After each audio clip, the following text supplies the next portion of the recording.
حضرت عبداللہ ابن عمر رضی اللہ تعالی عنہ نے روایت تے فرمائی چې نبی کریم صلی الله علیه وسلم فرمایلی چې نه د غنی مالدار لپاره زکات اخیستل جایز دي او نه هغه سړي د لپاره چې هغه تندرست وي، توانا والا وي، نه لاسونه خپې جوړ وي، طاقت وي چې مزدوري او غریبي وکړي او د مزدوري کولو او د مهنت کولو قابل وي، نو د لپاره هم سوال جایز نه دی. د حدیث روایت ترمذی شریف کړی دی. محترم مسلمانانو ورونو، دې حدیث ته موږ دوه خبرې زده کړې. یوه خبره دا چې یو سړی مالدار غني وي، هغه دپاره زکات اخیستل جایز نه دي، بلکې دی ناجایز او حرام کار کوي چې د باندې زکات نه کېږي او زکات اخلي.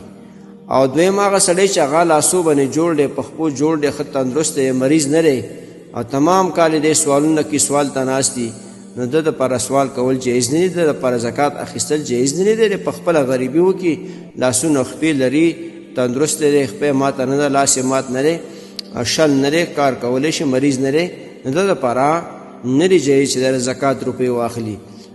یو هغه غریب دغه یي چې لاسو خپونه خو په خپو خو جوړ دی، نو که ناڅاپه پې یو مرض راغی او یا ناڅاپه مصیبت پې راغی چې پیسې ورسره نه وي، بنابر ضرورت او حالت اضطراري وي او د چا نه لږ پیسې زکات وغواړي، قرضدار دی مثلا مریض ولا پیښ شو، بېله خبره ده. لیکن که داسې نه وي نو روغ جوړ دی، خپې لاسونه شته، تندرست دی، مریض نه دی، غریبي کولی شي، لیکن بیا هم غریبي نه کوي. لکه نن سبا ډېر خلک داسې چې لاسونه خپې جوړ وي، مریض نه وي، هېڅ خبره پکې نه وي، بیا هم سوال کوي.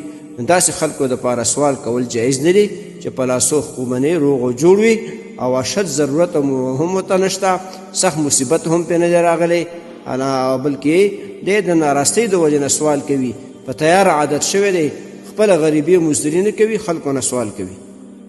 محترمو مسلمانانو ورونو، تاسو ته چې کوم روزانه د حدیث د مفهوم راځي، نو د مهربانۍ او د ثواب له مخې نورو مسلمانانو ته لیږدوئ او شیر کوئ. والسلام. د دیوبندي مسلک حنفي کاروان سټوډیو لخوا وړاندې کیږي.